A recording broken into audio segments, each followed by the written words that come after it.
question 3 on the final exam examines the inductor current, and we are to find the voltage, power, and energy waveforms. Now, we're not looking for a complete mathematical derivation of all of the power and energy waveforms. It's more the sketches of what the waveforms look like and key points like the maximum and minimum values. And when we tackle a problem like this, we see for the current a discontinuous waveform, and we do a piecewise analysis. So we look at each of the segments of the waveform to analyze them individually and splice them together piecewise when we do our analysis. So, what's our general approach? So first we're going to solve for the inductor voltage relationship to the current waveform, and we use the formula V is equal to L di dt. And to be able to use it, we need to find di dt from the current waveform as shown. Next, we're going to find the power waveform, and we're going to use the power being equal to the voltage times the current. And last, for energy, we're going to use the formula that the energy in an inductor is equal to 1/2 the inductance times the current squared. Okay, so let's go ahead and start solving. So we're going to find the voltage waveform using V is equal to L di dt, and we're going to look at the first interval. So from time 0 to 1. So we're going to look at this segment right here. Okay, so we need to find di dt, and we just look at the rise over run. So it's a straight line, so it's a very simple calculation. So what I'm doing is I'm starting at this point 0 0. Okay, so that's 0 0, and then I'm ending off at this point here minus 100 at 1 second, minus 100 milliamps, and that's what's represented here. And then I calculate that to be equal to minus 0.1. And then I plug that di dt value into the formula, and we know that the inductance is 5 henries. So that's what this 5 is. We multiply it by the derivative, minus 0.1, and we get a voltage of minus 5 volts. Okay, now that voltage is a constant. And so then what we're going to do is represent that in a graph. So this is what the voltage waveforms looks like. It's at minus 0.5 volts for that segment. So then we're going to, I'm getting lots of dings here. So then we're going to calculate the next interval. So we're going to go to this interval from 1 to 3, and we're going to look at this line segment here. So again, it's a straight line, and we're going to do rise over run. So we're going to start at this point, minus 100 milliamps at 1 second, and end up at this point at 100 milliamps at 3 seconds. So that's this part here. And then when we work it out, we get 0.1 volts. And then when we plug it into our formula, V is equal to L di dt, we get 0.5 volts. And again, that's a constant value, and that's for the interval 1 to 3 seconds. and that's what it looks like on the graph. It's just a constant. So we step up from minus 0.5 volts, go up to positive 0.5 volts, and then come across for that interval. Okay, let's do the next interval. So it's 3 seconds to 5 seconds.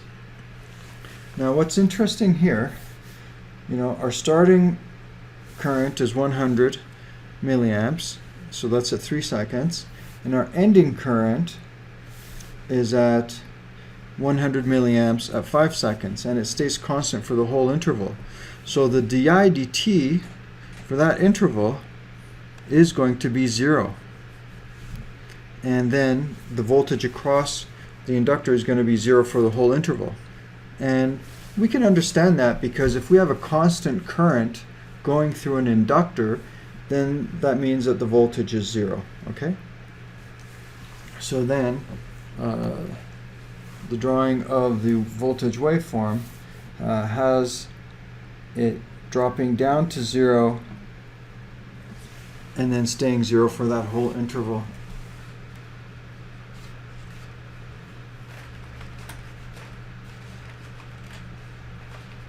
Okay, so then let's continue. The interval 5 seconds to 6 seconds. So then we start off at 100 milliamps at 5 seconds, ending off at 0 milliamps at 6 seconds, and we get a di dt of minus 0.1.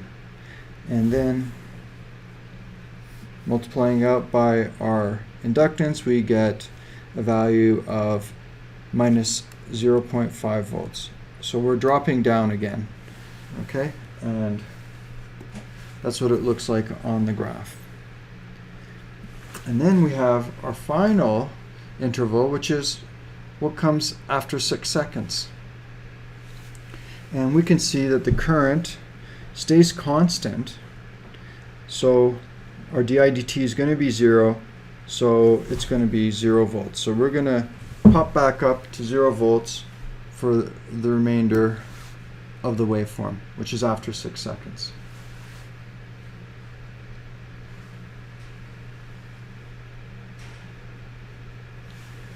So then, let's do our next interval.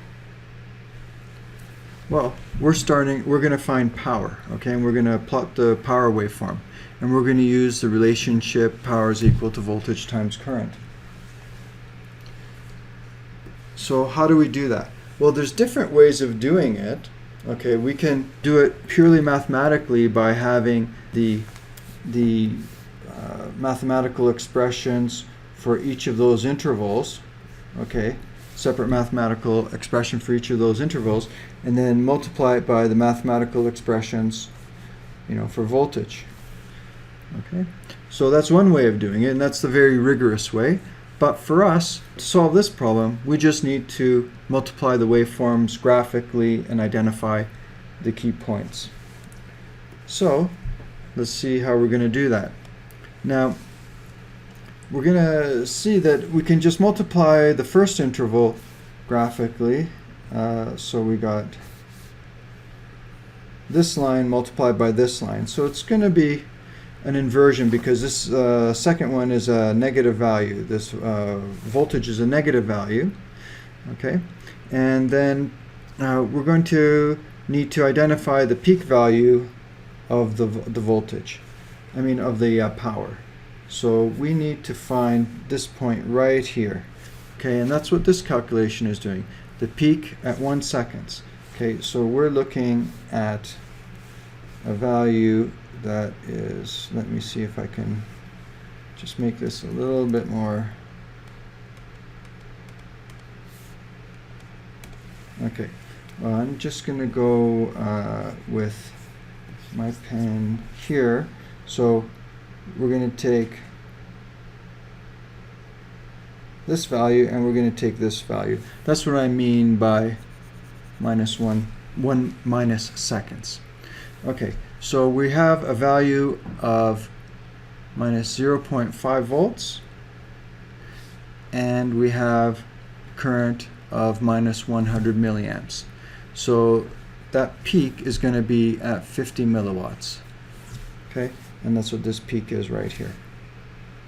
So then we're going to multiply the next segment. And that is going to be looking at the waveform multiplied at this point at minus 100 milliamps. And now for the voltage, we're going to be looking at this voltage here at 0.5 volts. Okay, so it's just a multiplication, 0.5 volts times minus 100 milliamps, and then we get a peak that's at a negative 50 milliwatts. So that means our waveform for power is dropping down as soon as our voltage shifts from positive to negative on the inductor. Okay, and that's because the current is changing direction. Okay, or it's changing its rate of change. Okay, to be more accurate. So let's analyze the next line segment, and we can see that we're going to multiply this line segment by this value. So it's just scaling. It's going to look the same, except it's going to be just scaled by 1/2 because that's 0.5 volts. So then where does it end up? Well, it's going to end up over here, and let's just confirm the peak value. So the peak at 3 seconds is going to be the voltage at 3 seconds up here times the current at 100. So it's 0.5 volts times 100 milliamps, giving you 50 milliwatts, and that's what this point is here. So it's all the same value. Okay, it's reaching the same peak value. And then we're going to go to 5 seconds, and we can see that the current has not changed. The reason why the power stays at 0 is because the voltage is 0. So 0 times the current, 0 volts times the current, is going to give you 0 power. So that's why the power stays 0. And then after 5 seconds, so between 5 and 6 seconds, the voltage we're going to see is going to be at minus 0.5 volts. Current is 100 milliamps, so we multiply those together. We drop down to minus 50 milliwatts. And then we hit 0 volts at the end of that interval. And we know that we're just multiplying the waveforms, right? So that's why we get that graph. We end up at 0, and then after 6 seconds, we see that the power remains 0 because the voltage is 0, and in fact the current is 0. So for both of those reasons. So now, how do we calculate the energy? So we're going to use energy is in an inductor is 1/2 Li squared. Okay, so for the first part, to understand what the waveform is going to look like for energy, I'm going to do the mathematical approach to finding the function that describes energy. So now if we look at that first interval, we can see that the equation for this line segment is minus 0.1 t. So this 0.1 is the slope that we found when we first did our calculation di dt. Okay, so minus 0.1 t defines this line segment for current. So then, if we apply the formula, we need the square of the current waveform. So then if we square it, then what we're going to do, let me just write this square, and then when we find the square, it's going to be 0.01 t squared.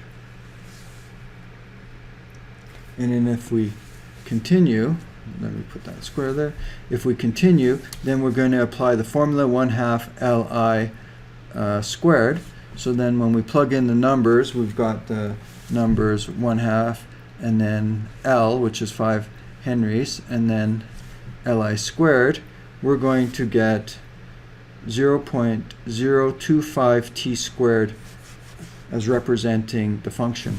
And this we recognize as a parabola, okay? Upward facing parabola. So then we can get a couple of data points. At 0, we're going to have 0 for the energy right down here. And at 1 second, we're going to have 25 millijoules for the energy. And that's going to be right here. Okay, and we know it's a parabola, so that's why we have that shape. So then, now the way we solve these problems, you know, the way we ask for you to solve these problems on the exam, we're not asking you to derive everything mathematically, so we can just sketch out the shapes for the remainder of the intervals. So then, let's look at another key point. So at 2 seconds, right, we're going to see that the current waveform has got a value of 0 up here, okay? So if we find the energy, we're going to take 1/2 Li squared, I being 0 at 2 seconds. We're going to get an energy of 0. So we have a data point here at 0. And then another key point is going to be at 3 seconds. So it's going to be over here, right? And then the value of the current at 3 seconds is 100 milliamps. So if we apply our energy formula, it's 1/2 times L times the current at 3 seconds squared, and we end up with a value of 25 millijoules. So that's coming back up to that maximum value, so we have a data point here. And then, just knowing how function is going to look, we just create parabola there. Okay. Now you can do all of this mathematically, like with functions, and you can also even integrate the power. So there's many different ways of solving this problem. So this is the easiest way with the least math. Okay, so then we can continue, and we notice that the current for the interval 3 to 5 seconds stays constant, so our energy is going to stay constant over here. Okay? And then in the end, we know that our current is going to go to 0, and that means that we have got no more energy, and our energy is going to drop down. So that is basically how to sketch out these waveforms in, I hope, the easiest way. Personally, I prefer the more mathematical way, but it'll take a lot more effort to compute everything if you do it that way. So this is hopefully an easier way for you to solve these problems.